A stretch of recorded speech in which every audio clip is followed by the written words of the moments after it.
Bueno, en el nombre del Padre, del Hijo, del Espíritu Santo, amén. Señor Jesús, nos entregamos a ti. Te pedimos que nos ilumines y que nos acompañes en este momento. Amén. En el año 1920 nació una persona que definitivamente ha marcado profundamente la historia de nuestra experiencia de fe. Poco antes de nacer murió su hermanita. Cuando tenía 9 años muere su mamá. Poco después muere su hermano mayor, que era médico. Y unos cuantos años después, en plena guerra, se le muere el papá y queda totalmente solo. Sin embargo, este personaje, gracias a sus características y sus cualidades, le gustaba mucho el teatro, el deporte. Y entonces, en plena guerra de los nazis que invaden, a él le toca trabajar en unas canteras, picando piedra, trabajos forzosos. Se enamora de Dios, conoce el misticismo de San Juan de la Cruz, le toca ingresar al seminario de forma clandestina, quiere ser sacerdote, hace el seminario de forma clandestina, se ordena de 26 años. Muy rápido lo nombran obispo auxiliar de Cracovia, rápido arzobispo de Cracovia, muy rápido cardenal, participó en el Concilio Vaticano II y fue nombrado papa a una edad muy joven, 58 años. Definitivamente este hombre marcó la historia de la Iglesia. Juan Pablo II, Giovanni Pablo, como le decían hermosamente, marcó profundamente. Fue un papa que definitivamente tuvo 2 características muy fuertes. Número 1, demasiado orante. San Juan de la Cruz lo marcó mucho, demasiado en el tema de la oración profunda. Y número 2, una intensidad apostólica como muy pocos papas han habido, de verdad. Este hombre lo llamaron el Papa Viajero, el Papa Apostólico. Visitó prácticamente con sus misiones los 4 puntos cardinales de la tierra. Es el Papa que más se movió, que más viajó, escribió muchas cartas pastorales, libros, encíclicas, oficializó e institucionalizó el evento de jóvenes más grande que se hace en el planeta Tierra, las Jornadas Mundiales de la Juventud. Se dice que él solo enfrentó el comunismo, él solo lo enfrentó y lo derrotó con una fiereza y una unción impresionante. Peleó con todo el corazón en contra de las ideologías como la eutanasia, el aborto. Defendió a capa y espada la vida desde la concepción natural hasta la muerte y definitivamente marcó un legado. Fue quien hizo oficial la fiesta de la Divina Misericordia el segundo domingo de Pascua. Después del domingo de la resurrección o al domingo siguiente es la fiesta de la Divina Misericordia. Él la oficializó, canonizó y elevó a los altares de la santidad muchos santos, le dio mucha fuerza al laicado. Es el tercer pontificado más largo de toda la historia, después de el de Pedro y otro papa. Él fue el más largo y llegó al papado joven, relativamente joven. 58 años para un papa es joven. Pudo hacer grandes cosas. Les cuento que por la misericordia de Dios, solo por la misericordia de Dios, pude estar en Canadá en el año 2002 y escuchar su frase más célebre. Se hizo un estudio de las homilías de Juan Pablo II y la frase más repetida de él fue: no tengan miedo. De hecho, es la frase más repetida en la Biblia y fue la que más repitió Juan Pablo II. Fue atentado en varias ocasiones. O sea, tiene muchos signos de santidad. Y no se me olvida, está todavía más escalofrío, estábamos a orillas del lago Ontario, en Toronto, Canadá, cuando llega y nos dice, ni siquiera saludó a los políticos, al presidente de Canadá, de una se fue para donde nosotros y nos dijo: jóvenes, en español lo dijo, habíamos jóvenes de todo el mundo, más de 1 millón, y digo: jóvenes, no tengan miedo, el anciano padre los ama y los mira con cariño. Y empezó a decir: recuerdo aquella tarde, estaban a orillas del lago de Tiberíades, Hoy estamos a orillas del lago Ontario, en Canadá. Y él comenzó a decirles, bienaventurados seréis, y empezó a recitarnos el sermón de las bienaventuranzas de una manera tan profunda. Y nos decía, no se me olvida, jóvenes, ustedes tienen que construir la ciudad de Dios en medio de la ciudad de los hombres.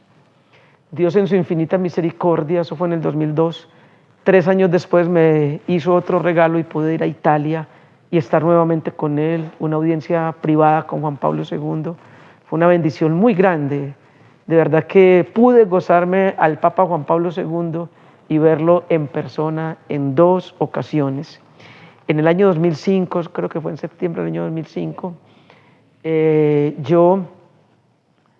en septiembre, no me acuerdo el mes, en todo caso fue en el 2005, sí estoy seguro. Yo vivía allí en la comunidad de Manuel, que yo me había dedicado pues de tiempo completo ya a la evangelización y me había ido a vivir a la comunidad de Manuel.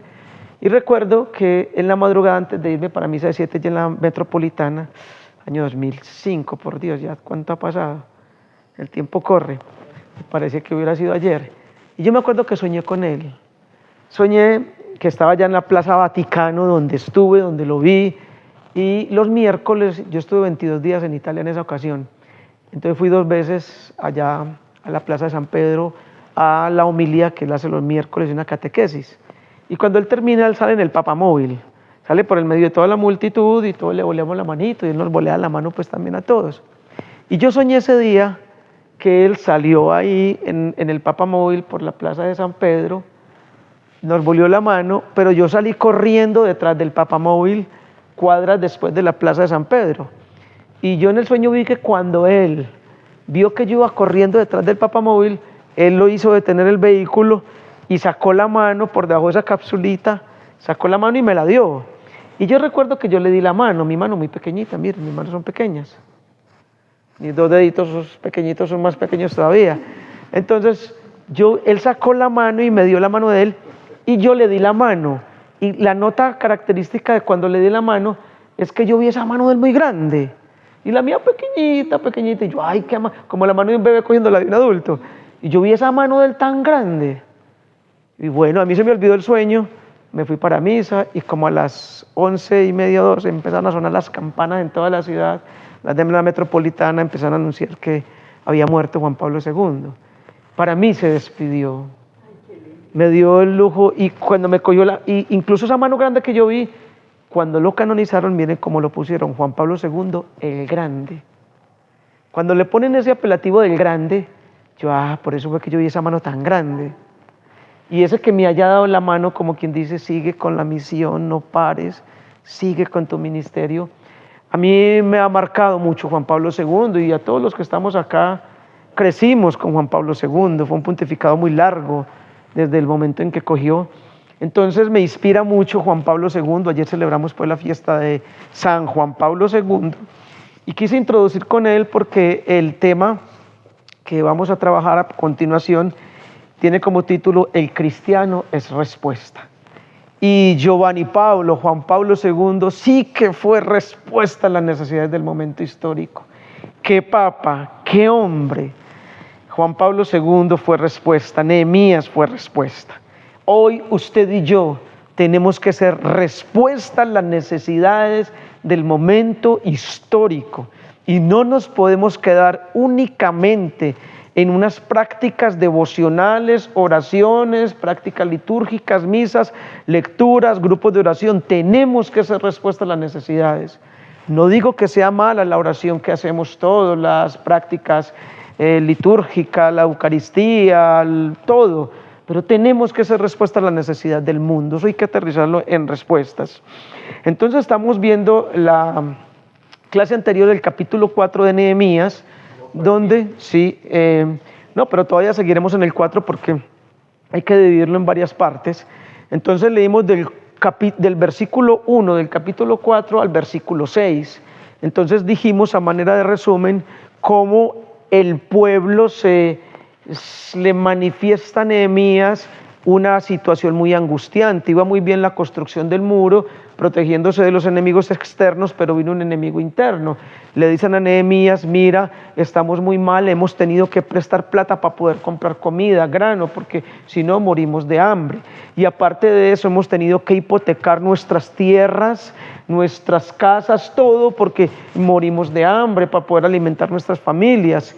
Y también hemos tenido que prestar dinero a usura, intereses muy caros, para poder pagar los impuestos del rey, porque no tenemos con qué pagar los impuestos. Además, hemos tenido que entregar nuestros hijos y nuestras hijas como esclavas para que trabajen en casas de ricos o como concubinas las niñas. Entonces ya eso es terrible lo que estaban viviendo ellos. Entonces hace 8 días hicimos énfasis en cómo enfrentar los problemas internos, porque una cosa son los problemas de afuera, pero otros son los problemas de adentro, los internos, los que yo vivo en mi propio corazón, los de mi propia familia, los de mi propio hogar, las situaciones internas. Vamos a trabajar hoy cómo Nehemías entonces hizo para enfrentar esta situación de injusticia económica, injusticia es la palabra. Vamos a ubicarnos entonces en el capítulo 5, versículo 6. Capítulo 5, versículo 6 dice Nehemías, cuando escuché sus quejas y sus razones, me llené de indignación. ¿De qué se llenó?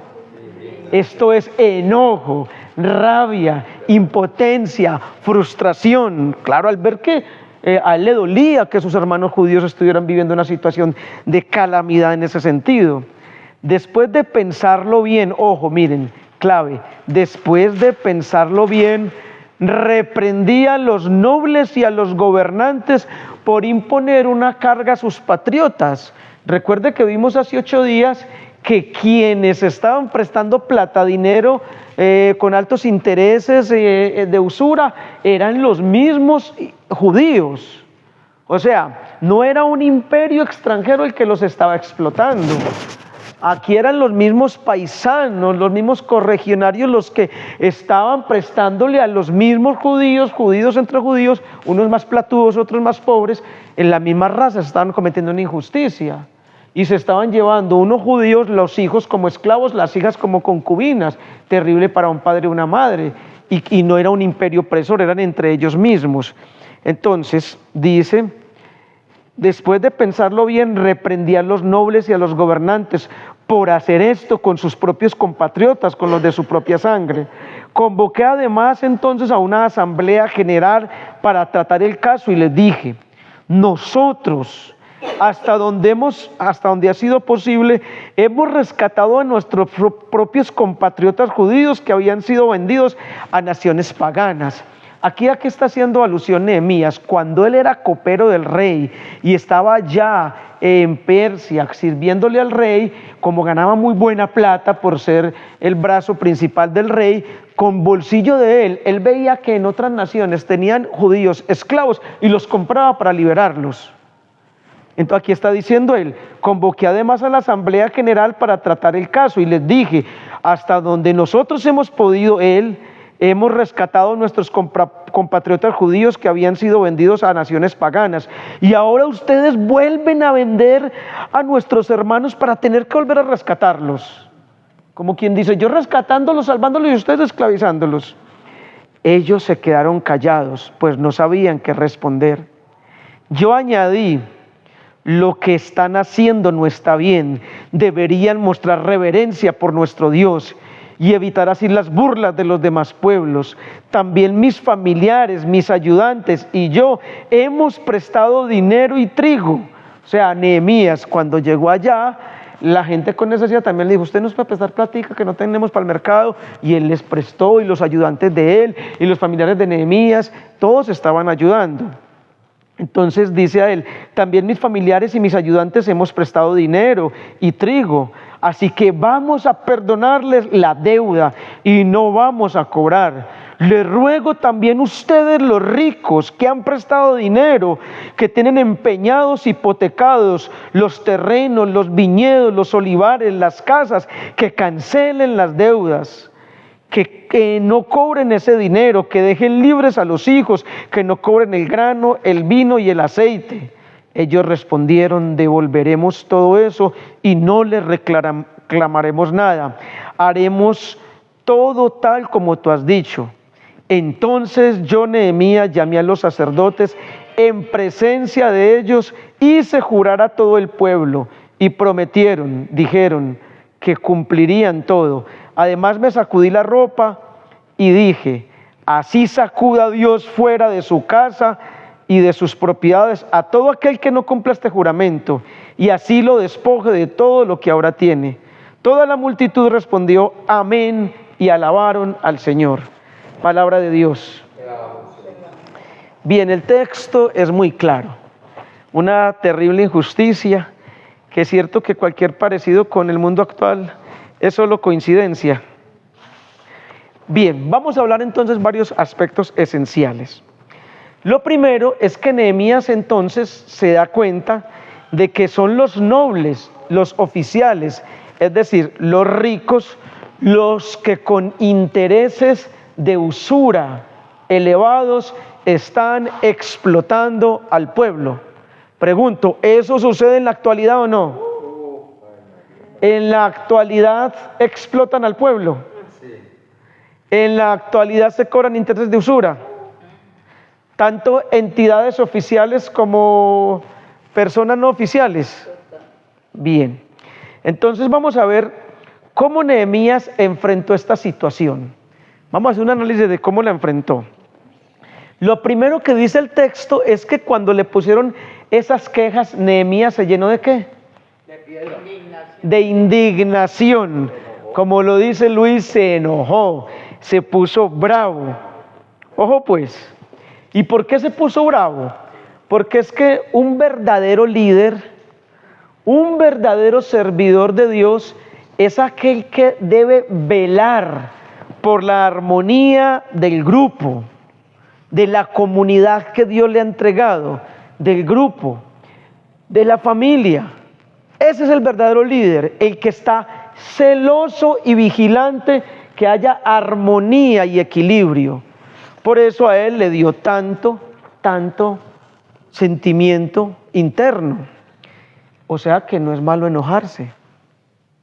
De hecho lo dice Efesios 4:26, dice: enójense, pero no pequen.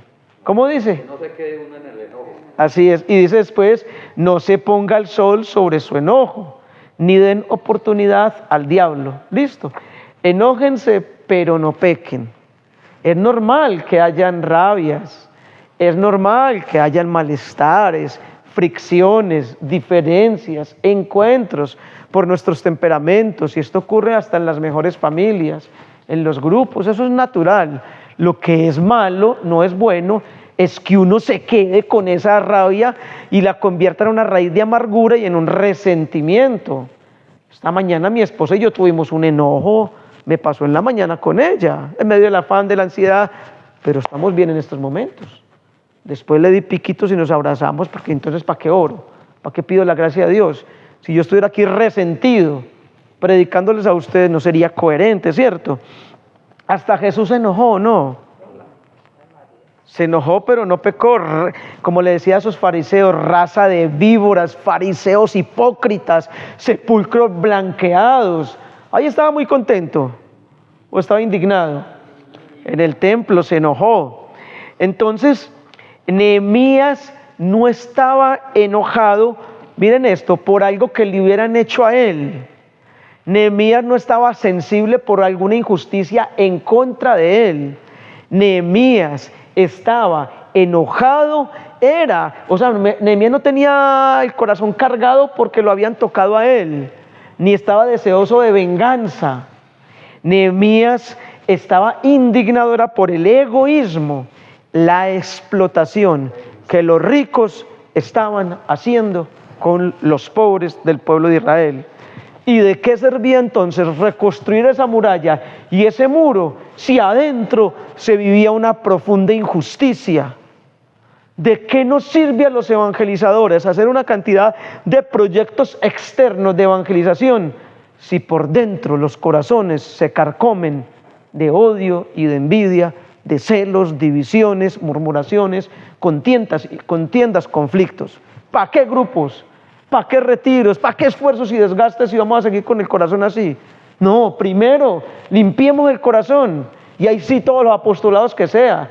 Pero ¿cómo vamos a ir con el corazón sucio a sostener una estructura, una casa, un lugar de evangelización, una parroquia? Lo primero que hay que trabajar es el corazón y dejar las injusticias. Y eso fue lo que Nehemías lo indignó. Es que no estoy de acuerdo con las injusticias. No, como quien dice, no me lo trago, no lo acepto y no lo permito por nada del mundo, terminantemente no. Y así tenemos que ser los evangelizadores, créanme. Así tenemos que ser nosotros, nos tenemos que indignar, nos tiene que dar rabia, enojo, impotencia interior. Es que no nos podemos acostumbrar, muchachos, de verdad. No nos podemos acostumbrar a las ideologías anticristianas. No nos podemos acostumbrar al aborto, por Dios, que lo siguen moviendo en el Congreso para que se apruebe libremente sin ninguna restricción. No nos podemos acostumbrar a la ideología de género. ¿Cómo nos vamos a acostumbrar a que hormonicen nuestros niños? A que los conviertan en mujeres, a los niños y a las niñas en hombres. No nos puede, ¿cómo vamos a tragar eso, por Dios? No estamos excluyendo a nadie, a todos los recibimos. Nos manipulan con el discurso de la inclusión y la exclusión. A nadie excluimos. Pero no nos podemos tragar esto. No nos podemos acostumbrar al conflicto armado en Colombia. Guerra y guerra y guerra, y grupos armados de un nombre, de otro nombre, y cada década. Entonces, ¿qué nos acostumbramos? No. Entonces, en la década del 60 y 70, guerrillas de izquierda.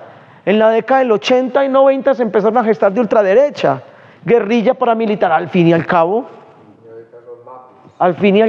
Ya son mafias, bandas criminales, al servicio del que los contrate, de izquierda o de derecha, o de donde sea. Pero ¿cómo nos vamos a acostumbrar a eso? No.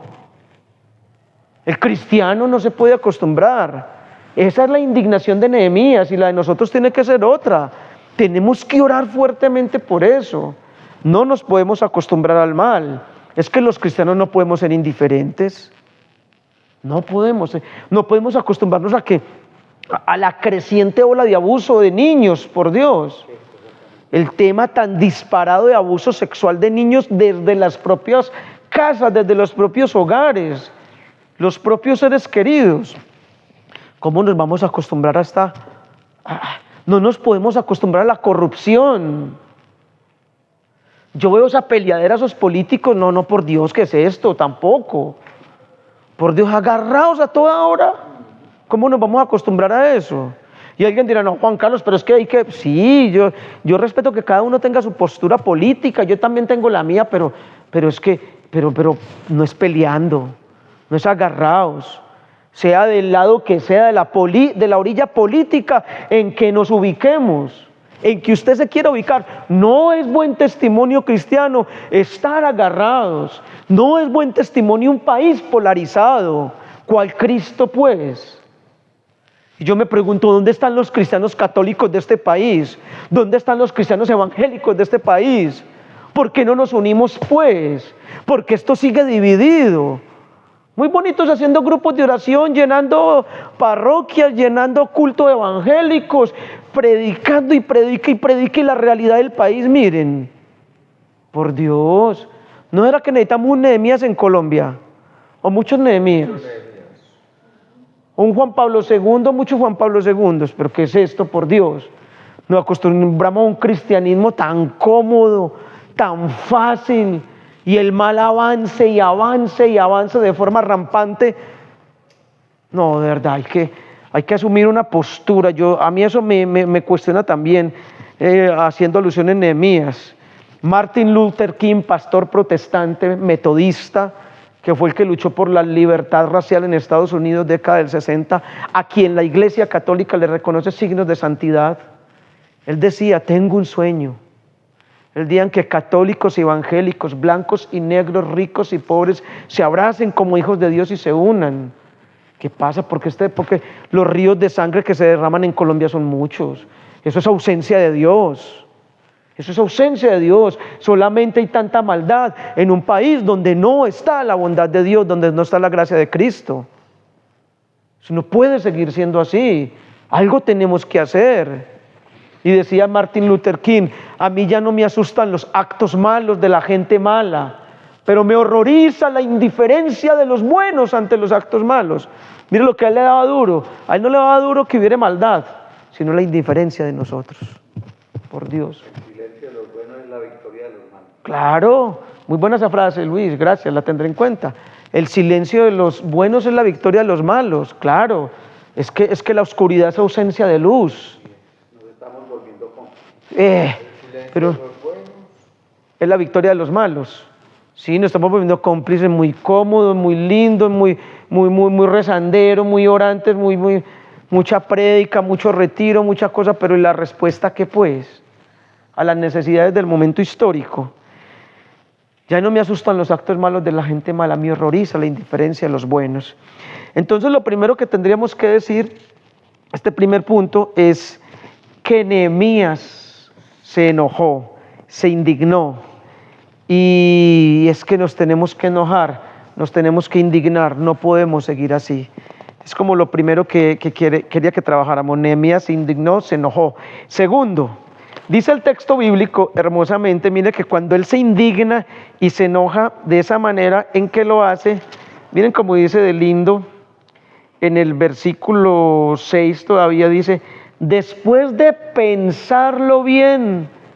Oiga, ¿después de qué? De pensarlo bien. Entonces ahí Nehemías nos está dando una segunda clave. El segundo punto es piensa antes de actuar. No es malo enojarse, no es malo sentir rabia, pero después de que sientas esa rabia, ¿qué es lo que hay que hacer? Pensar. Piensa, piensa, piensa. Es un lema de Alcohólicos Anónimos. Piensa, piensa, piensa. Después de pensarlo, ¿y cómo lo pensó? Bien, o sea que lo meditó largo rato, porque para pensar bien no se puede hacer a la carrera. Claro, si bien es cierto que la primera reacción de Nehemías fue enojarse, la segunda fue mejor todavía, fue reflexionar, meditar, analizar, y para esto tuvo que haber buscado a Dios a solas, en oración, en intimidad.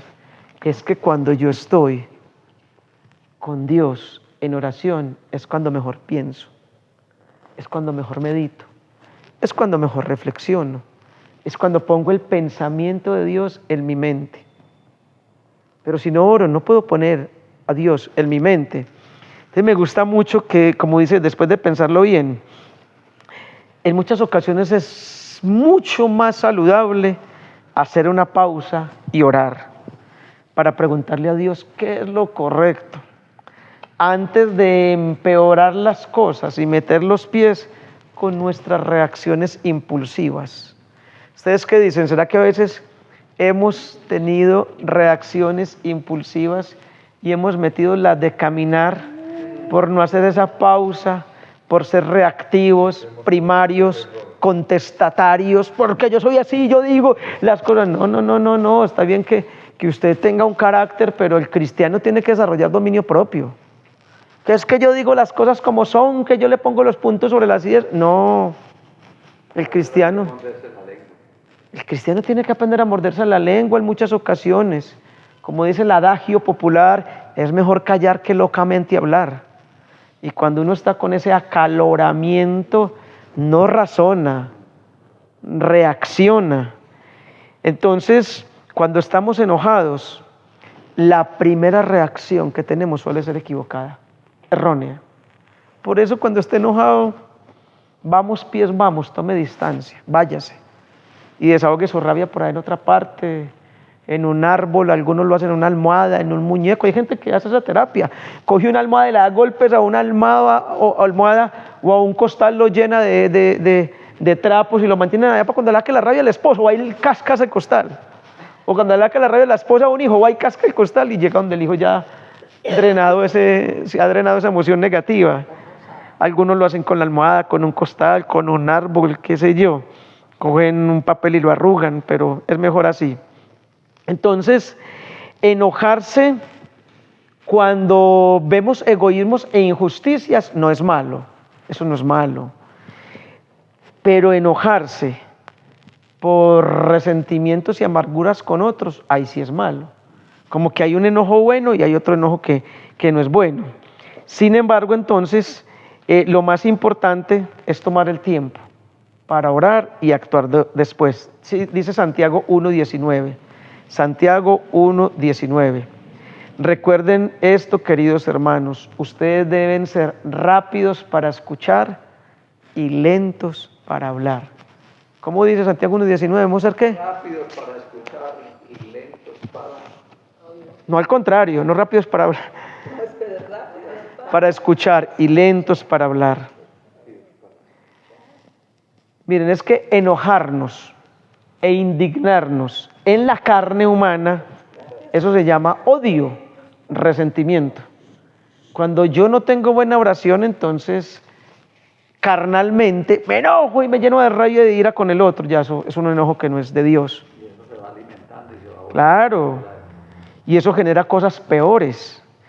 Pero enojarnos por la justicia de Dios e indignarnos, sentir celo de Dios, eso no es malo. Entonces quede claro, el segundo punto es piensa antes de actuar. ¿Cuál es el primero? Enojarse. Tenemos derecho a enojarnos, a indignarnos. Pero el segundo ya nos pone el freno. Pero piensa antes de actuar. Que te dé rabia, pues que no somos de palo. Todos sentimos, ¿cierto? Tenemos sensibilidad, tejido humano. Lo malo es lo que hago con el sentimiento. O lo bueno, porque si lo oro y lo reflexiono, créanme que esa es una de las clases. Yo por eso no soy un hombre resentido y lo digo no orgullosamente, sino por la misericordia de Dios. Porque a mí siempre que alguien me hace enojar, me saca la rabia, yo en oración inmediatamente empiezo a trabajar eso. En mi oración de la madrugada, yo al otro día soy: Señor, lo perdono, lo bendigo y lo amo. La perdono, la bendigo y la amo. Pero hasta que, a punta de oración, hasta que yo no me saque eso, no quedo contento. Lo perdono, lo bendigo y lo amo. Si es una mujer, la perdono, la bendigo y la amo. Yo le echo a mi esposa, cada ratico mi esposa ha sido el objetivo de mi oración. Amor, esta mañana en la madrugada, te amé tanto, te perdoné tanto, te perdoné, te amé y te bendije tanto. Lo perdono, lo bendigo y la amo, y lo amo. Entonces, y en queda uno livianito. Yo no soy capaz de vivir resentido con nadie. Eso me hace pasar el día maluco, apesadumbrado. Es que es muy maluco estar resentido. Yo no sé vivir con eso, créanme, no me lo aguanto. Lo saco porque lo saco a punta de perdón. La perdono, lo bendigo, la bendigo, la amo, lo amo. Entonces yo mismo, Señor, perdono, no tengo ningún resentimiento, pero no siento nada negativo en tu nombre. Lo bendigo, bendice a esa persona, Señor. Lo amo, la amo. Le mando un abrazo espiritual desde ya, para cuando yo vea a esa persona, lo abrace o la abrace con todo el amor. Y los bombardeo así hasta que yo me sano en el corazón y ya. Es que se trata de eso. Bien. Tercero, confrontación y corrección. Primero, sintió rabia. Segundo, meditó. Tercero, confrontación y corrección. Dice el versículo 7, ojo, que ahí se hace la corrección. Dice, después de haberse enojado, de haberlo pensado, de haber orado, ahí sí se fue a confrontar. Versículo 7 dice, reprendí a los nobles, o sea, a los ricos, y a los gobernantes por imponer cargas a sus propios patriotas. O sea, fue y llamó a las personas que estaban implicadas personalmente. Y es que esto es muy importante. Si alguien me ha ofendido a mí, me ha hecho algo malo, y yo voy y le cuento a otra persona, ya pequé, murmuración. ¿Qué tengo que hacer yo? Ir y hablar con el que me ofendió. Si me dicen que tal persona dijo algo de mí, un chisme, a mí me dio rabia, algo que no sea verdad, yo no tengo que venir a decirle a Luis o a Diana, es que tal persona está diciendo aquí en la casa de oración de mí que... No, ya pequé, murmurador. Tengo que ir a hablar con esa persona directamente. Yo sé que eso se aplica aquí muy bien, ¿cierto? Ah, no. Y esa risa. Yo sé que eso no pasa. Tiene que venir uno con la armadura. Yo sé que eso no pasa en nuestras familias tampoco, güey. Pero bueno. Entonces, lo correcto es que yo hable directamente con la persona implicada. Y Nehemías lo hizo. Son los ricos. Vengan, señores riquitos, nobles, vengan que yo necesito hablar con ustedes, gobernantes, y los citó a ellos aparte. No lo hizo delante de todo el pueblo. Llamó a los poquitos ricos y los gobernantes poquitos que vengan que necesito hablar con ustedes. Lo que dice la corrección fraterna de Mateo 18:15, ¿recuerdan? Que Jesús dijo, si tu hermano peca, repréndelo a solas, si se corrige súper bien, pero si no se corrige, llama a otro para que sea en presencia de dos. Todo eso es la corrección fraterna. 18:15. Entonces, ojo, Nehemías cuando escuchó las quejas, Nehemías no ignoró el problema, lo confrontó. Y es que no podemos darle larga a las cosas. Las cosas hay que atenderlas de una. Como decía ese viejito que una vez vino, que nunca había venido del campo y lo llevaron por ahí al hueco y vio un trencito de esos, en una pista de un trencito de esos jueguitos de niños. Entonces el trencito era larguito, negrito, y cogió una piedra y le dijo, hijo, ese es un animal, y rompió la vitrina y destruyó ese trencito. Y le dijo, hijo, esos animales hay que matarlos rápido desde que están chiquitos, pues no cuando estén grandes son muy peligrosos. Pensó que era una culebra. O sea, las cosas hay que solucionarlas de raíz de una, porque si cogen ventaja, es peor o no. Ese dilatar o procrastinar es dejar para después, las cosas se engrandecen. Ya, hubo un santo, ¿cómo es que se llama este santico? La palabra se parece a Benito, pero no me acuerdo el nombre bien, que él fue el que rompió mucho ese tema de la procrastinación. Procrastinar es dejar todo para después. Y entonces el diablo le decía después. Y el santico le decía cras, o sea, ya. O sea, haga las cosas de una, porque entre otras cosas a uno se le olvida a veces. Yo hay veces que yo me concentro tanto en la preparación de los temas, en lo que estoy haciendo, que se me acuerda de una cosa. Yo no después, porque no quiero interrumpir para que me rinda, pero yo, no, ya, porque si no lo hago ya me olvida. Entonces a veces me toca interrumpir, pero el santico, el diablo le decía después, y él como era en latín le decía cras, ya. Haga las cosas ya, porque si no hacemos las cosas en el momento que la inspiró Dios, el mismo diablo se encarga de que se nos olviden las cosas. Nos hace caer en dispersión mental. Miren, a mí a veces yo estoy orando y se me viene una idea a la mente, y yo, ay Señor, voy a orar sobre esto, y se me olvida. Y yo, hijo de madre, el diablo me la va a hacer olvidar. Y le digo al Espíritu Santo, si eso es tuyo, tú me lo recuerdas, y me vuelve ahí mismo. O a veces estoy predicando, porque yo le estoy diciendo con mis labios esto, y ya en la mente tengo la idea que sigue. Y a veces tengo hasta 2 ideas, y estoy hablando, y soy como desesperadito, que me van a ir a esas 2 ideas. Mi mente es muy... Yo me conecto tanto con los temas que me empiezan a fluir en la mente una cantidad de ideas. Y entonces termino esa idea. Ay, ¿qué era lo que iba a decir? Y vuelvo y repito otra vez la frase y yo... Y a veces me ha tocado decir, bueno, tenía una idea en mente, pero si es del Espíritu Santo, Él me la recuerda. Y al ratico me vuelve. Pero ¿qué les quiero decir con...? Las cosas háganlas inmediatamente. Claro, a uno se le olvida. Lo escrito está, la mejor memoria está en la punta de un lápiz. Entonces, escribir, pero hacer las cosas inmediatamente. Cuando ignoramos un problema, no lo atendemos, se empeora el problema. Ojo. Por eso Nehemías lo enfrentó de una. Los problemas que se ignoran, empeoran. ¿Cómo es la frase? Los problemas que se ignoran, empeoran. Los problemas que se ignoran, empeoran. Entonces, cuando los padres no disciplinan a los hijos, por decir algo, la familia empeora o no. Cuando un jefe, un patrón, un líder de una empresa no toma medidas correctivas frente a X situación con su personal, pues la cosa empeora. Miren cómo dice el hermoso Tito 3:10. Tito 3:10 dice, si alguien causa divisiones en la iglesia, llámenle la atención 1 o 2 veces, pero si no hace caso, expúlsenlo de ella, pues deben saber que esa persona se ha pervertido y que su mismo pecado le está condenando. Miren cómo dice el punto. llámenle la atención 2 o 3 veces a esa persona, pero si no hace caso, es que hay que tomar decisiones. Y muchos, Tito 3:10, 3:10, Tito 3:10, llámenle la atención. Y eso me hace acordar de mi abuela. Mi abuela, ustedes saben que pues por la ausencia de mi mamá, muerte de mi mamá y nunca haber conocido a mi papá, yo crecí con mis abuelos. Lo poco que crecí, 1,56, valga la aclaración. Entonces yo crecí con mi abuela. Miren, mi abuela en la casa tenía fama de templada. De hecho lo era. Pero conmigo fue un amor, una ternura. Como que, no sé, el tema del embarazo no deseado de mi mamá, la violación, no se dio ningún otro caso así en la familia, la muerte enseguida de mi mamá. Eso la hizo llenar de un amor muy entrañable hacia mí. Pero ella tenía su carácter. Ella sí que aplicaba esto de Tito 3:10. Había un tío al que yo quería mucho, mucho. El más joven y con el que más compartí. Y una época en que por estar rumbeando y tomando no estaba haciendo el aporte en la casa, lo que le correspondía, y mi abuela inmediatamente lo echaba. Ah, no va a cumplir, se va. Le empacaba la ropa en una caja y adivina a quién le tocaba llevar la caja al tío.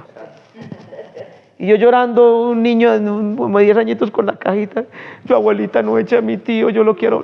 Lléveme mi hermano acá para que aprenda a ser sinvergüenza. Y tenía un temple. Hubo otro tío que una época estuvo por allá consumiendo droga y la esposa estaba en embarazo, lleva poquito de casado, como 4 o 5 años, y mi abuela lo exhortó y no le quiso hacer caso. Ah, no va a hacer caso. Y ya la esposa embarazada, como de 8 meses, se fue por la esposa y le dijo, hágame el favor, véngase para mi casa que usted va a vivir conmigo en adelante. Y se la llevó para mi casa. Y a ese sinvergüenza, él verá qué hace. Pero él verá. Cuando llega mi tío a la casa de la esposa, otro tío pues, diferente al que les mencioné en principio, y ya no había equipaje, esa casa desocupada. Y se fue mismo para mi casa, para donde la mamá de mi abuela.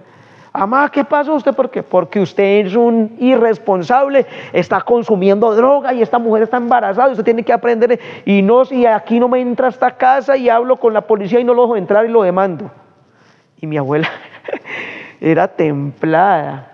De hecho, antes de eso, que él estuvo consumiendo droga, una vez como que le sustrajo unas cosas de la casa, y mi abuelo era el guardián de la cárcel de mi pueblo, y lo mandó a meter a la cárcel.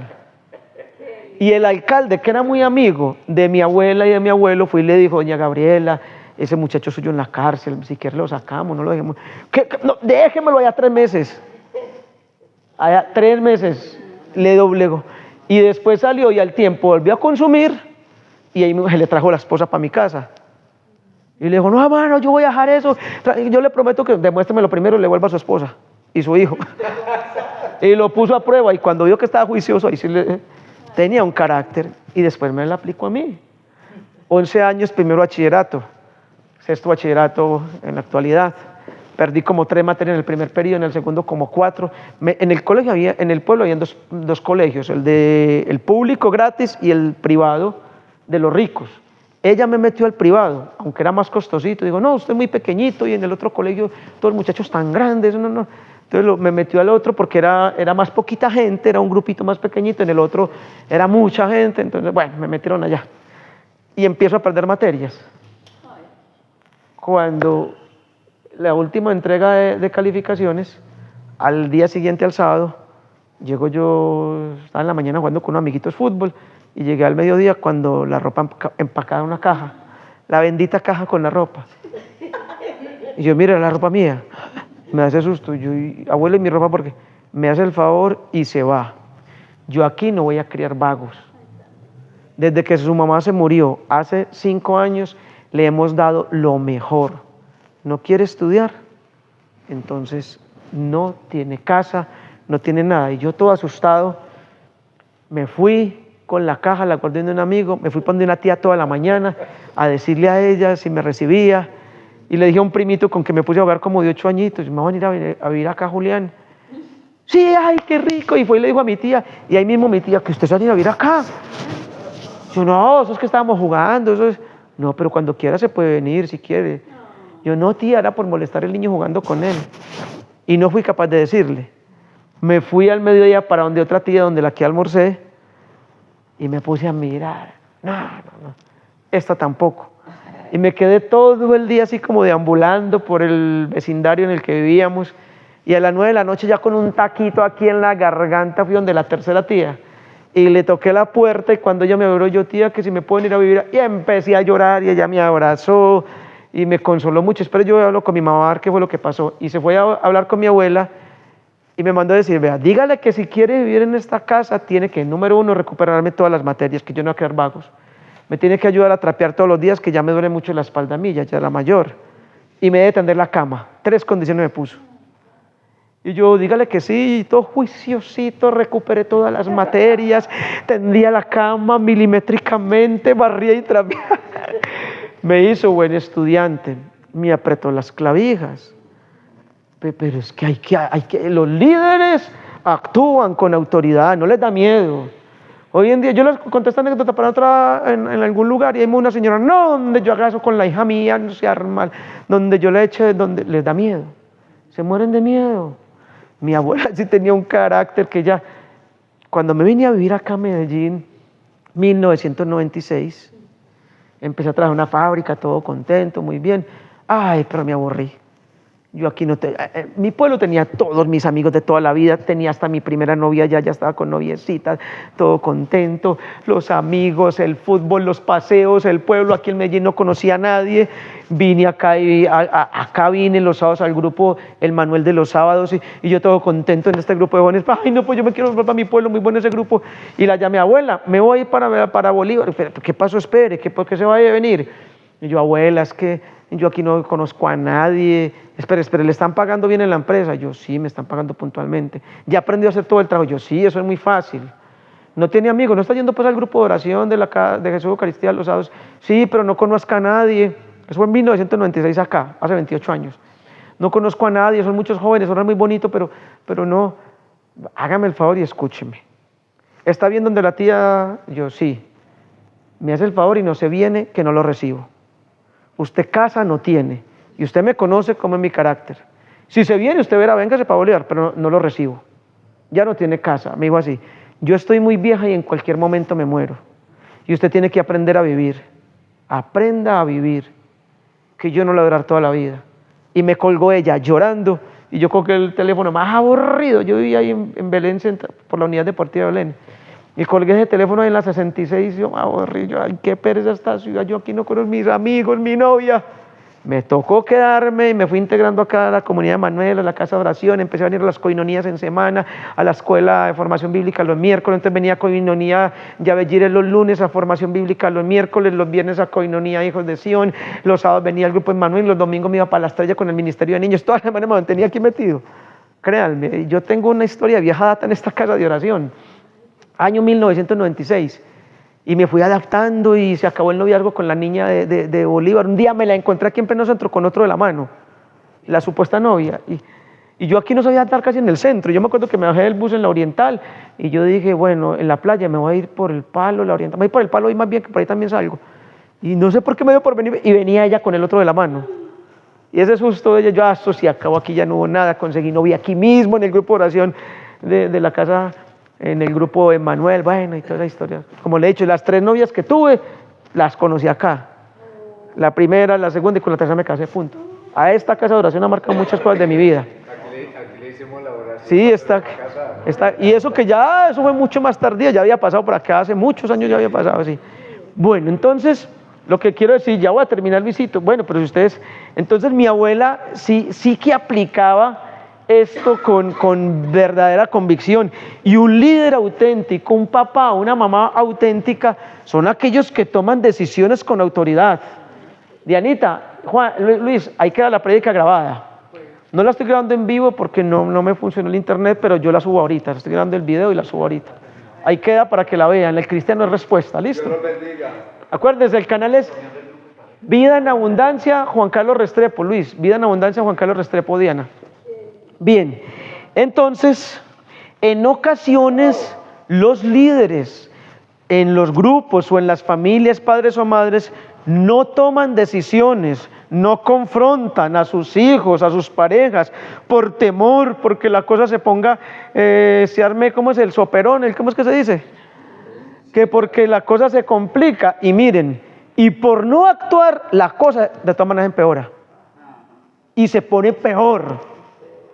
Por dilatar, por ese miedito, por esa inseguridad, dejamos que las cosas avancen y empeoren. Por eso el miedo está el mal consejero. El miedo no es de Dios, es del diablo, créanme, porque hace que empeoren las cosas. Entonces no, si hay que actuar, actuemos. Obviamente oremos, pidamos discernimiento, pidamos luz a Dios que nos muestre, pero hay que actuar. Después las cosas son peores, lo mismo con alguna enfermedad, algún examen médico que por miedo que de pronto no hagámonos esos exámenes de una vez, hay que hacerlos porque puede a tiempo atenderle a uno un problema, y uno por miedo no se lo hace, que porque el examen le salga bien horrible, y entonces después ya no hay nada que hacer y ahí sí se pone la cosa horrible. Hay que actuar a tiempo. Llevamos 3 puntos entonces. El primero es que se enojó, el segundo, después de enojarse hay que pensar, el tercero, ¿cuál es? Y corrección a la persona que es, y el cuarto es determinación.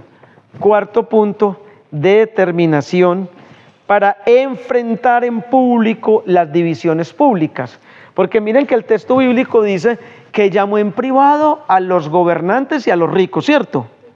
Pero miren lo que dice después Luis. Mire cómo dice, y después convoqué a una asamblea general para tratar tal caso. O sea que miren cómo esos pasos son muy importantes. Llamó en privado a los que tenía que llamar en privado. O sea, yo debo de exhortar y confrontar en privado al que hay que exhortar y confrontar en privado. Pero aquí ya convocó a la asamblea. El cuarto punto es determinación y enfrentar en público las divisiones públicas. ¿Queda claro? Convoqué a una asamblea. O sea, ser líder exige valentía. Repito, ser líder exige valentía. Determinación y enfrentar en público las divisiones públicas. Entonces, ser líder exige valentía. Mucha. Nehemías convocó a asamblea, o sea que enfrentó en público a los líderes de toda la ciudad. A los líderes de toda la ciudad los enfrentó en público. Y no es porque Nehemías fuera el súper valiente, ¿saben por qué? Porque él tenía tanto amor por Dios, tanto, que eso lo indignaba. Y el amor, dice la Biblia, expulsa fuera ¿qué? El temor. Y como él en otras ocasiones había pagado, cuando era copero del rey, había pagado para liberar hermanos de sangre, israelitas, judíos. ¿Cómo es que estos los están esclavizando? Él pagaba para liberar y entonces a él le daba una indignación, a él le hervía la sangre por el amor que tenía hacia Dios. Y ese hervir de la sangre, no era más que el mover del Espíritu Santo en él. Es que cuando tenemos el Espíritu Santo y oramos, se mueve. Entonces, esa rabia, esa indignación, ese valor, esa determinación, es la que necesitamos los cristianos actuales. Que nos hierva la sangre. Es que el verdadero cristiano tiene fuego en el alma.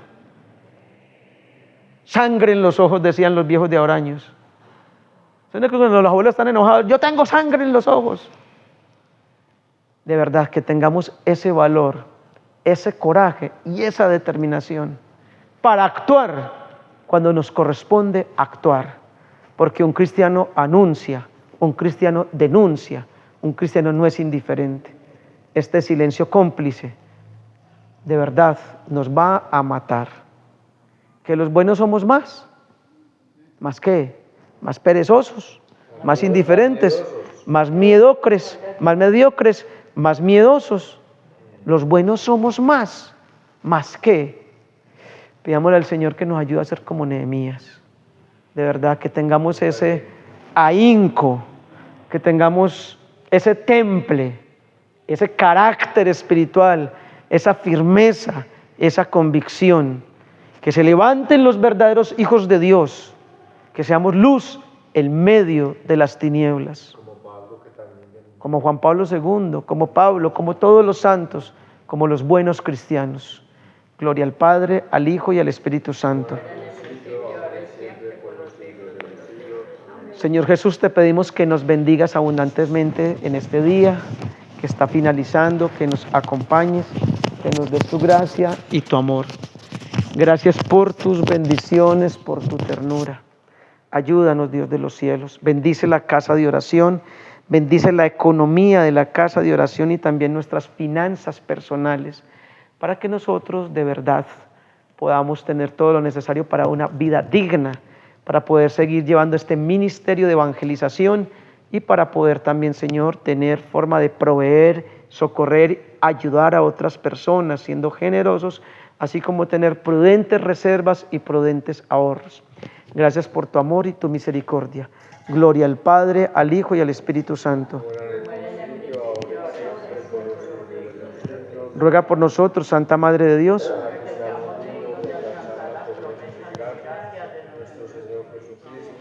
En nombre del Padre, del Hijo y del Espíritu Santo. Amén.